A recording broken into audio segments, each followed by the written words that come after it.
Welcome back, everyone. Previously on Tales of Aslyria, we opened on an illuminated sky with fire and screens all around. We see Elchrist. And I'm trying to find the name of it. Asmar, Asamar. I have wings, and my character has been studying to be a wizard for some time in the region. I have a signet ring from my family that I'm wearing, and I carry my wizard staff with me still, even though I haven't been at the wizard school or the mage school in a bit of time. He sees the gem tower that he's grown up around his whole life, destroyed. And off in the distance, we see Papa Dodo and Linus fighting some hooded figures. Worried and fearful for his wife and Papa, he leapt off the building, hoping that his wings would carry him. When there is a massive explosion and your vision goes dark. Oh, I'm so. So is that the end of Parker's montage, and now we go to Linus and Papa Dodo? What's happening? Do I keep going? What? You wake up in a cold sweat. It was a dream, or rather a nightmare. We see his wife, Linus, sitting in the corner. Linus is a tiefling barbarian, which essentially means she's a little demon lady. She comes from very humble means. Linus is all barbarian tendencies, very little perception and sensitivity or knowledge. But she's got heart. Linus and Elchrist, after having a brief discussion about their dream, were instructed to go take care of the animals by Papa Dodo, while he prepared for his retirement send-off. On their way, they decided they want to stop at the theater where they first met. After breaking in, they danced to the stage, where they bumped into and reminisced with Mary Bophill, the theater director. Elchrist then learned that his little brother was performing that night, and Mary had offered the chance for them to attend, but made sure it would be without seeing his family. As they were leaving, Linus stole the theater key back from Mary, and they headed off. But as they left, they saw a hooded figure huddled in the alleyway. At this moment, they met, for the first time, a strange automaton named Ajin. So Ajin is a large automaton, and he is this tall, shining figure. You see that he is wearing a vest, but no undershirt, just metal for his top half. And you see that his face is this metallic silver gray color with, you can see circuitry all through his face. So cool. That's somewhat glowing, and his eyes are these round blue lights that look somewhat menacing in this dark alley at first. You see that he has this long, what looks to be hair, but it looks thicker, like it's almost leather ponytail going down his back. And next to him, you see a large pike or glaive or whatever it's called, a glaive that he picks up as he stands as well. Ajin was looking for a man named Din. All he knew was that he was a captain. But Elchrist and Linus, they were not aware of such a man.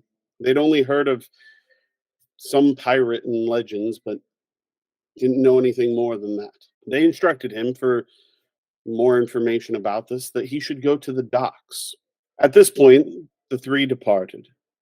The couple decided to complete their mission and check on the animals. When they arrived, they discovered Thrist, a giant venomous snake, had broken out and killed a guard. Linus, being the brave animal handler she is, attempted to calm the snake, but failed in doing so. As the snake struck, she saw an unfamiliar purple glow in the normally black void of the snake's eyes. As it bit her in the neck, she nearly died. Luckily, with Elchrist's quick actions, Linus was saved, and the two locked the snake away and retired to the Three Bridges Tavern and Inn for breakfast. Meanwhile, on the other side of town, we see the Archmage Carlisle instructing some workers for preparations on the ceremony that night. While finishing up, he decided to discuss some of their travel plans with the young ambassador he'd been traveling with for the past month. I'm Dinestra of Estelar. I'm 23 years old. I am Queen Ambassador of Estelar. Kind of a diplomat, but I'm also a ranger. As far as description of what I look like, I am 5'8". I'm a sea elf. I have purple hair and teal blue skin. For my clothing, I've got a crown, like kind of like a tiara, but it's also armored. And then I also have, I'm a ranger, so I'm quite good at fighting and things like that.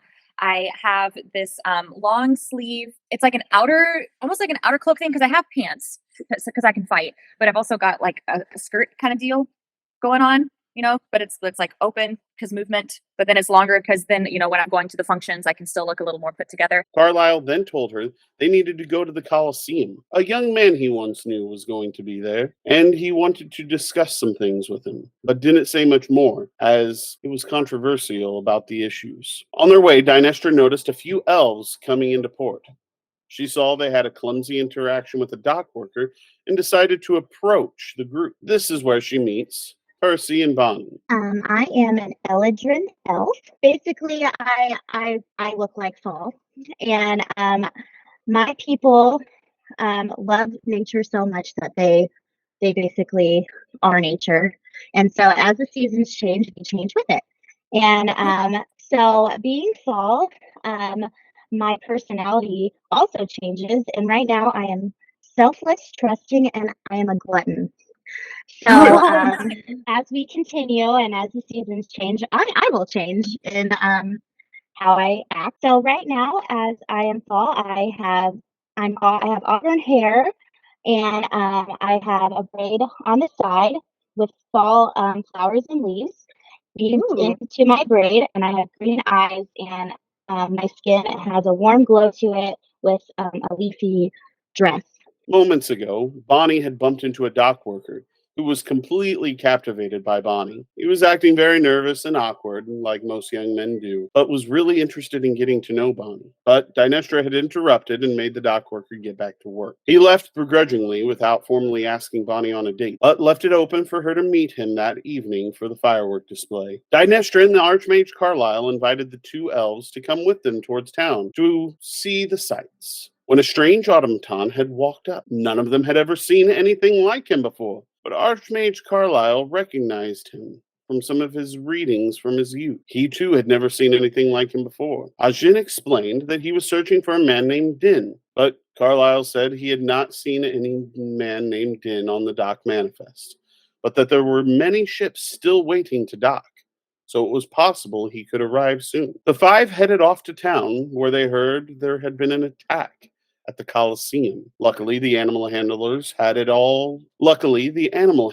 had taken care of the situation and had headed back to the tavern. Carlisle, knowing that Elchrist was one of those animal handlers, decided he needed to go there and speak with him instead of the Colosseum. The five headed off to have lunch with Papadodo, Linus, and Elchrist. As they were talking, Carlisle tells them they have 20 children being inducted in the ceremony tonight, the largest group in many years, and that this is also his last year as Archmage.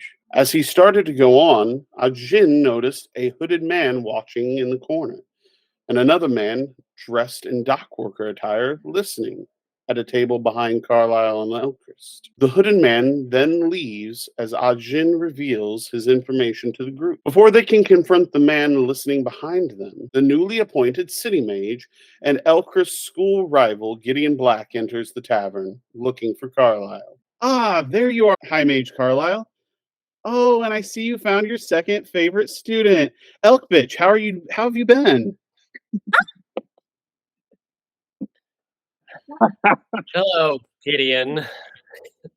Oh, you know what? I see you brought your little tiefling thief with you. After a rude interaction with Elchrist and Linus, Archmage Carlisle and Gideon leave. After they leave, Elchrist and Linus retire to their room to change their clothes before going to the Colosseum. While they wait, Bonnie, Percy, Dinestra, and Ajin continue to get to know each other. And when Linus and Elchrist return, they head off to the Colosseum. After finally arriving outside the Colosseum, the group is overwhelmed by a large crowd. Luckily, the city guard finds them and escorts them to Lord and Lady Corellia's private box. They are there with about 7 to 10 other high officials of the city, and Archmage Carlyle is there as well. When we see a gnome assistant enter, comes up. Excuse me, my lord. It's time for the games to start. They stare at each other with kind of a confused look. You're supposed to address the people, my lord. He still looks really confused, kind of nervous now, like he didn't prepare any words. I've prepared words for you. At this moment, the worker takes out a scroll, throws it into the air, and a glittering shot of magic comes from his hand, and the scroll materializes into a sparkling teleprompter in front of Lord Corellia. So Lord Corellia steps up. Was hail, good lords and ladies fair. We bid thee welcome, we bid thee share. Our feasting and our revelry, our music and our company. Let the games begin. And that's where we're going to end today's session. Well, this is where the story continues.